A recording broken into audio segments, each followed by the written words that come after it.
Hello friends, welcome back to my channel. तो special parents में ना एक चीज़ कॉमन होती है कि वो जब भी मिलते हैं वो एक दूसरे की स्टोरी जानना चाहते हैं, वो अपनी स्टोरी शेयर करना चाहते हैं। और स्पेशल जो पेरेंट्स होते हैं उनके पीछे बातें भी काफ़ी एफर्टलेस होती है, क्योंकि 90% हम एक दूसरे को समझ रहे होते हैं। तो इस वीडियो में मैं अपने साइड की स्टोरी आपसे शेयर करने जा रही हूँ। और पहले मैंने जो वीडियोज़ बनाया है ना, उसमें ज़्यादातर कमेंट्स यही होता है कि आपको कैसे पता चला कि सानवी को ऑटिज़म है, कब पता चला, सानवी की एज क्या है। तो मैंने सोचा कि इस पर एक छोटा सा एक वीडियो बना लेते हैं। तो शुरुआत प्रेगनेंसी से करते हैं। मेरी पूरी प्रेगनेंसी बहुत ज़्यादा स्मूथ थी, कोई भी कॉम्प्लिकेशन नहीं था।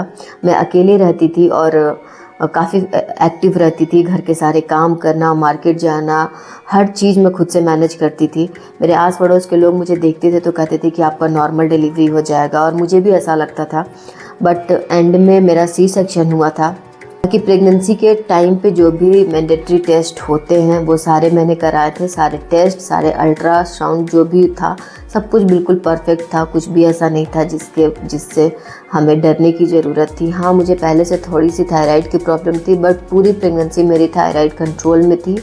अब सानवी के होने के बाद से लेकर 2 साल तक के मेरे क्या सिम्टम्स थे वो मैंने एक पहले वीडियो बनाकर शेयर किया हुआ है। तो यहाँ मैं 2 साल के बाद से शेयर करूँगी कि सानवी का ऑटिज़म, थेरेपीज़, हमारी मेंटल स्टेट्स और थोड़ा सा हमारी फाइनेंशियल सिचुएशन कैसी रही, इन सब के बारे में मैं थोड़ा सा डिस्कस करूँगी।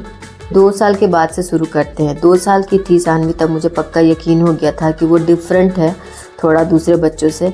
बट कोविड सेकेंड वेव चल रहा था, इसीलिए हमें थोड़ा सा वेट करना पड़ा। सेकेंड वेव से कुछ टाइम पहले मैं करीब 6 महीने के लिए अपने घर चली गई थी, मायके।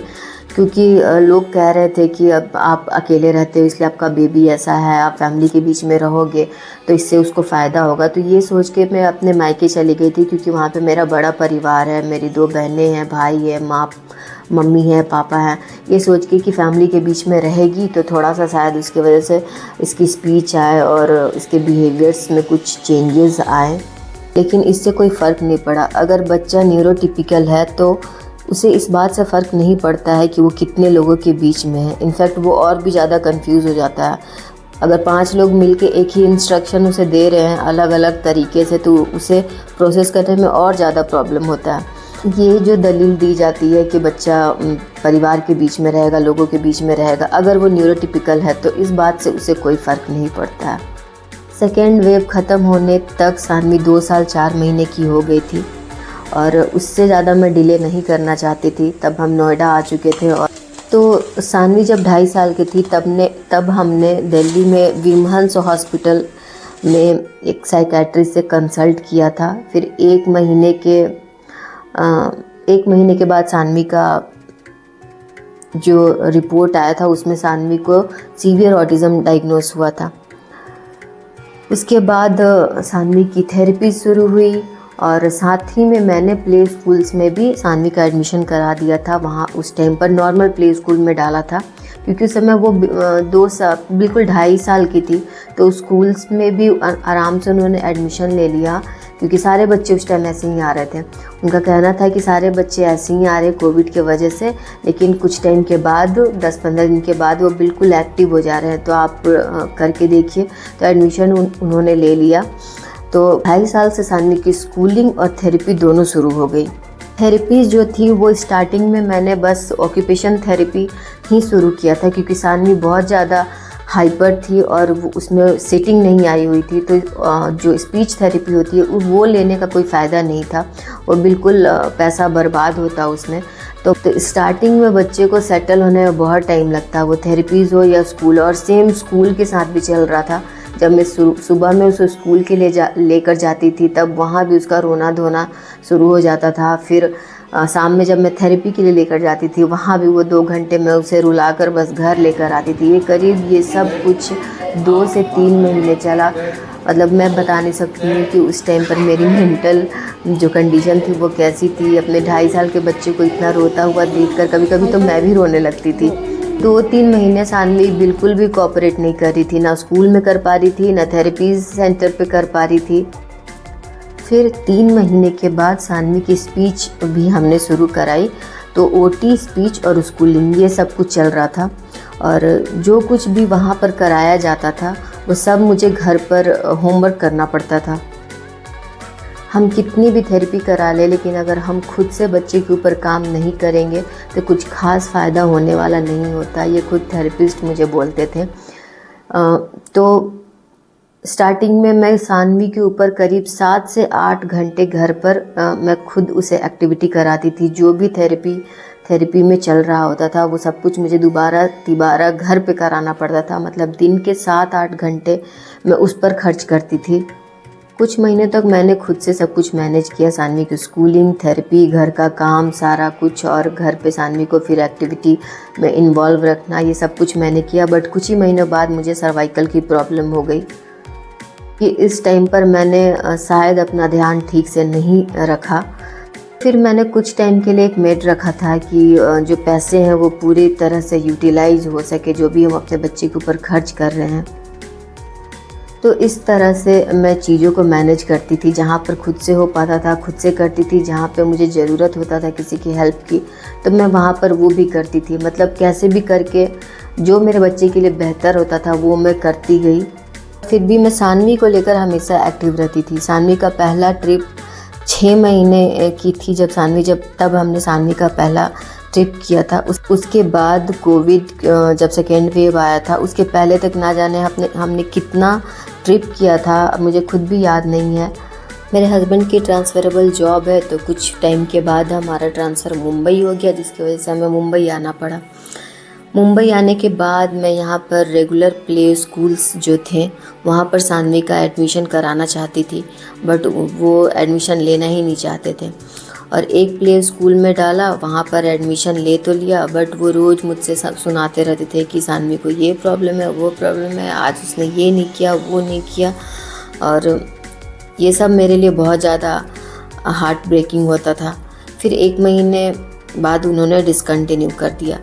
कुछ टाइम के बाद मुझे समझ में आया कि डायरेक्टली लोग ये नहीं कहना चाहते हैं स्कूल्स वाले कि हम एडमिशन नहीं लेंगे, इसलिए वो ये कह रहे थे कि हम एडमिशन ले लेंगे, उसके बाद हम देखेंगे कि आगे हम कंटिन्यू कर पाएंगे या नहीं कर पाएंगे। लेकिन एडमिशन लेने के दूसरे दिन से ही वो कंप्लेंट्स वो कंटिन्यू करते जाएंगे। उसके बाद एक टाइम के बाद वो बोलेंगे कि हम नहीं कर पाएंगे, हम डिसकंटिन्यू कर रहे हैं।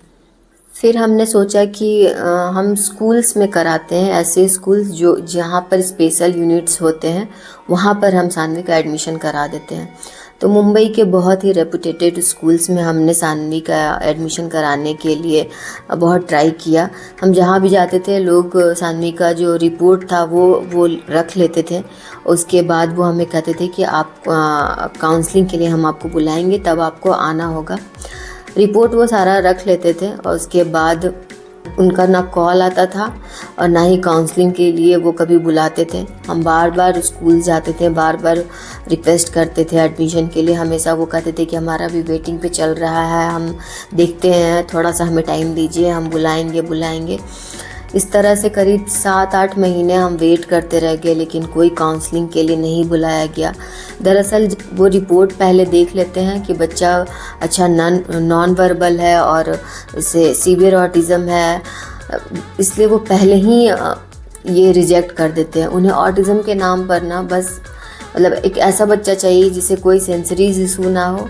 उसे इन सब चक्कर में मुंबई आने के बाद मेरा 1 साल पूरा बर्बाद हुआ। कहीं भी सानवी का एडमिशन नहीं हुआ। कोई भी पेरेंट्स नहीं चाहता है कि उनका बच्चा स्पेशल स्कूल्स में जाए। हर पेरेंट्स ये चाहते हैं कि उनका बच्चा नॉर्मल स्कूल में जाए। मैं भी सानवी के ऊपर 2.5 साल से बहुत मेहनत कर रही थी कि कैसे भी करके मैं उसे नॉर्मल स्कूल में डालूं, स्पेशल स्कूल्स में नहीं भेजना चाहती थी। फिर फाइनली मैंने स्पेशल स्कूल्स के बारे में सर्च करना शुरू किया और पता करना शुरू किया कि कहाँ कहाँ स्पेशल स्कूल्स हैं और कौन कौन से अच्छे स्कूल्स हैं। और फाइनली अभी जनवरी में मैंने सानवी को स्पेशल स्कूल्स में डाला। इनफैक्ट जिस दिन सानवी का पहला दिन था मैंने यूट्यूब पर पहला वीडियो उस दिन ही डाला है। तो अभी जाकर सानवी स्पेशल स्कूल में जाती है और मैं बिल्कुल भी रिग्रेट फील नहीं कर रही हूँ। इनफैक्ट मुझे लगता है कि सानवी अभी सबसे सेफ़ जगह पर जा रही है, जहाँ पे रोज़ मुझे कंप्लेन सुनने नहीं मिलता है कि सानवी ने ये किया, सानवी ने ये किया। रोज़ मुझे ये बताया नहीं जाता है कि सानवी कैसे दूसरे बच्चों से कम है वो। तो सानवी के जो सेंसरी इश्यूज़ हैं उसकी वजह से सानवी के जो भी मोटर स्किल्स हैं, स्पीच है, उनमें अभी तक स्लो इम्प्रूवमेंट हुए हैं, बट इम्प्रूवमेंट हो रहे हैं धीरे धीरे। और सानवी अभी 5 साल 2 महीने की है। और यही है सानवी का लाइफ अपडेट, जो 2.5 साल से अभी 5 साल 2 महीने तक के बीच का सफ़र था, वो मैंने इस वीडियो में कवर करने की कोशिश की है। आप जो भी व्यूवर है मेरे, जो मेरा वीडियो देख रहे हैं, ऑटिज़म पेरेंट्स, अगर उन्हें लगता है कि वो भी अपनी स्टोरी शेयर करना चाहते हैं तो कमेंट बॉक्स में अपनी स्टोरी ज़रूर शेयर कीजिए। दूसरे पेरेंट्स भी पढ़ेंगे तो उन्हें भी एक आइडिया मिलेगा, और मुझे भी पढ़कर बहुत अच्छा लगता है